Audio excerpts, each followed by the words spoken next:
Yeah, well, it's early June. Elderberries are in flower now, and time to make some elderflower champagne. Haven't done it for a few years, but tried and trusted recipe used to work, so I'm sure it'll work again now.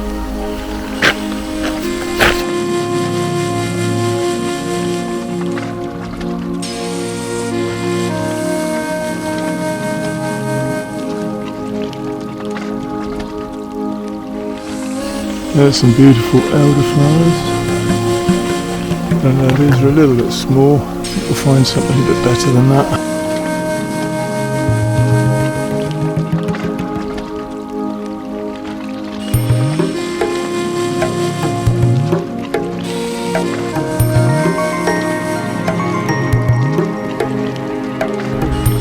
Okay, so got enough now, I think. They're a little bit small, so I've gone for more than 20. I've got about 35 flower heads in there, so I can pick through what's decent and what's not. So let's get back home.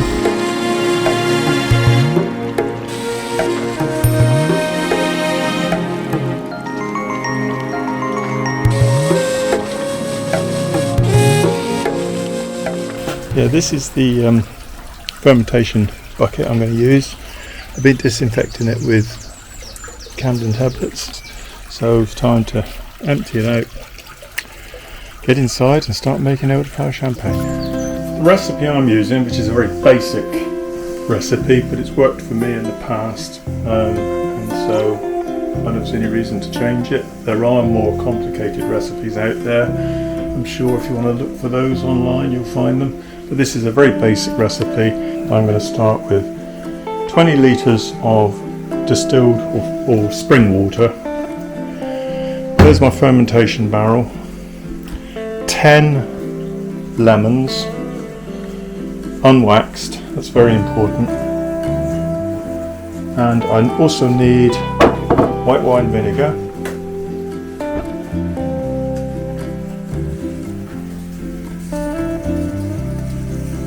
Two kilograms of white sugar, plain white sugar, dissolving in water, in the first bottle basically, of spring water. If they're large flowers, 20 is ample for 20 litres.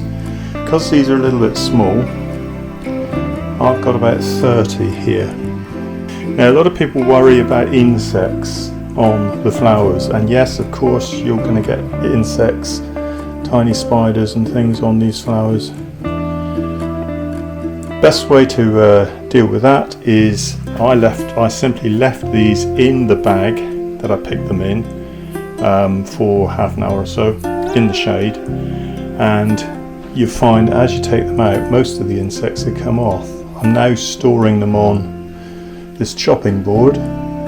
Any other insects, I can see one or two tiny little ones crawling away, will soon disappear.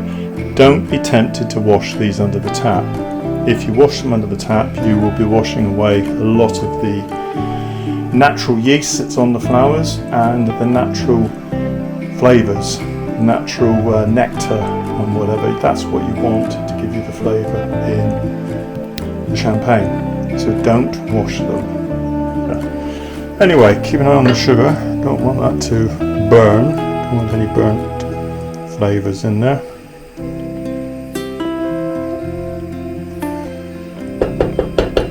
That's coming on nicely. Now I'm not going to tip that straight into the fermentation barrel. It would be too hot and it can damage the barrel, melting. What you don't want to do, which I have done in the past by mistake, is tip hot water, hot sugar syrup in on your elderflowers. The elderflowers have all the natural yeast that will start the fermentation process. If you put them into hot water, very hot water, or tip hot water over them, you will kill that yeast and the fermentation process will not work. So be very careful about that. You just want it tepid, lukewarm. If in doubt, let this stand for a while until the temperature comes down. The next stage is to add some white wine vinegar. We need to make the solution a little bit more acidic, so we need, hope you can see from there, for 20 litres we need 5 tablespoons of white wine vinegar. 1, 2, 3,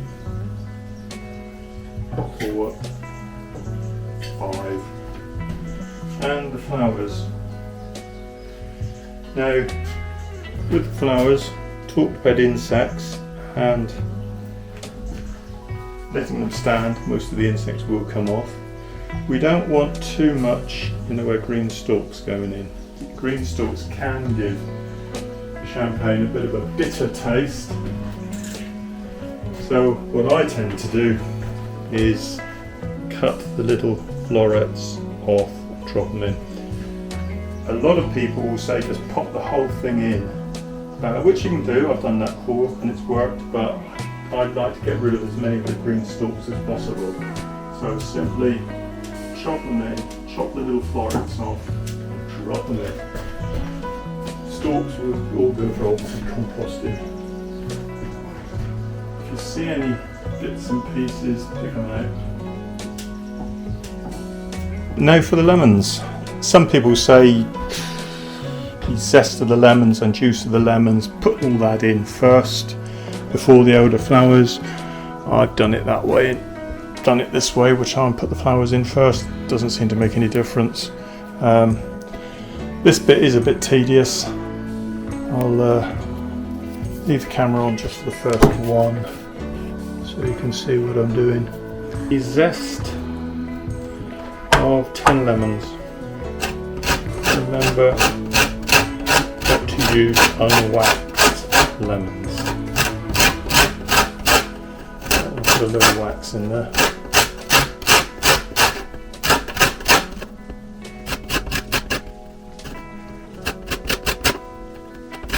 This is probably the hardest part of the whole version. Takes the longest.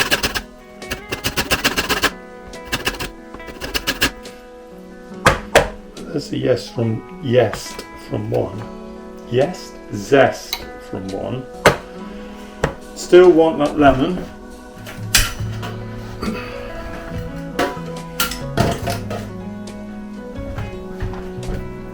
Don't throw it away. We want the juice.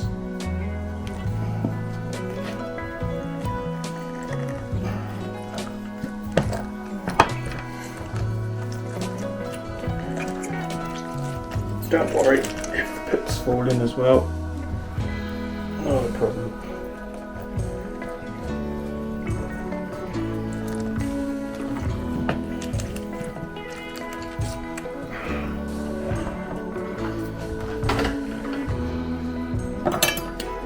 So,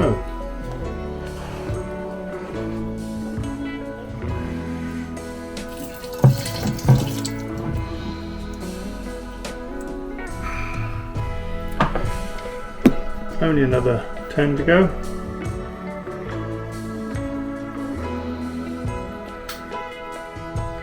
So I'm not worrying if any pips go in. A couple went on the floor there, but if pips go in, doesn't matter. This is a controversial ingredient. Some people say do not put the rest of the lemon skins in.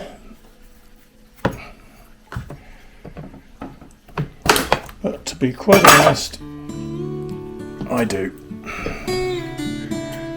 Still lots of flavours, a lot of flavours in there.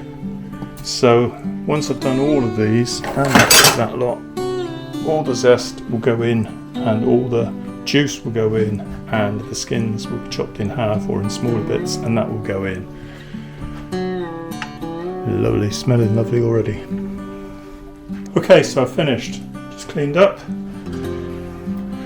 There's the fermentation, what do you call it, keg in the corner. It's sitting on the Rayburn. Obviously the Rayburn's not on at this time of year.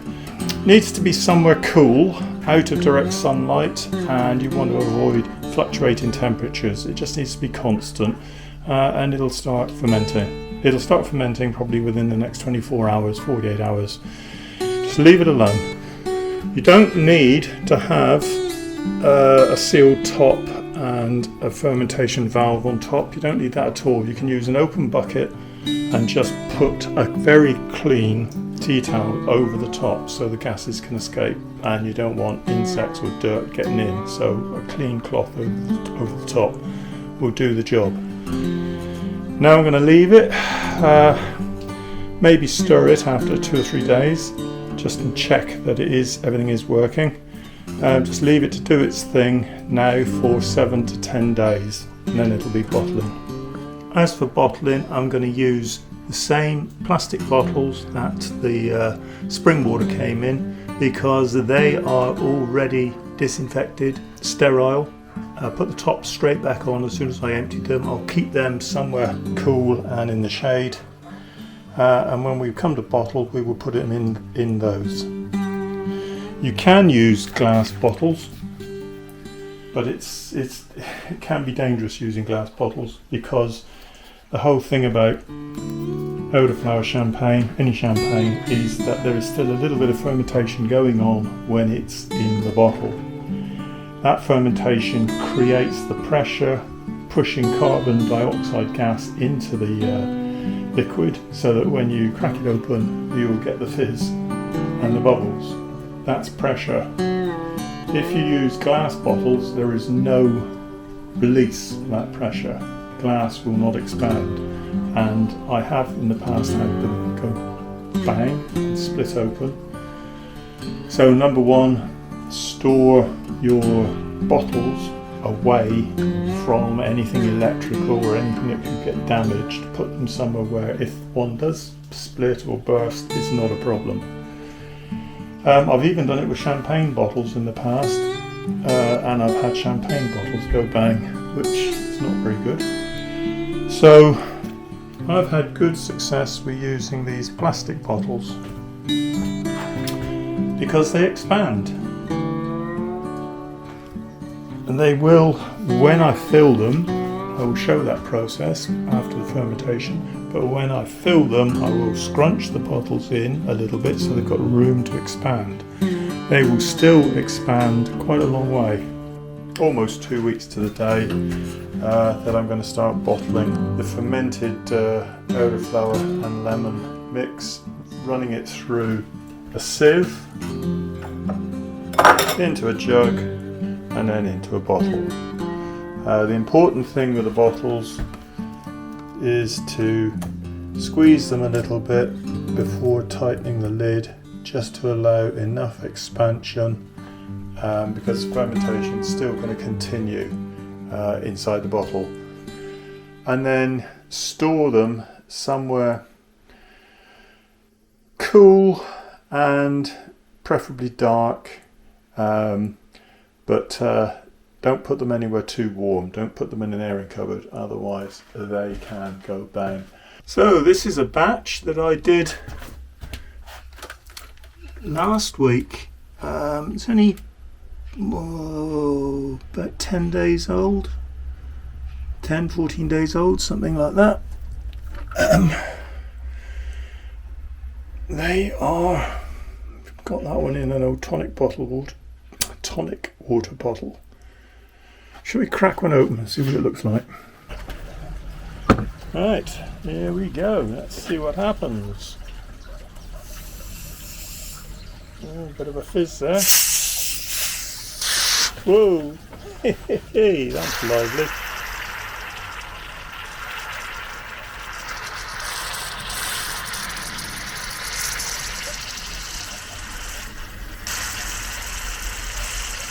My goodness me. That one is lively. Oh.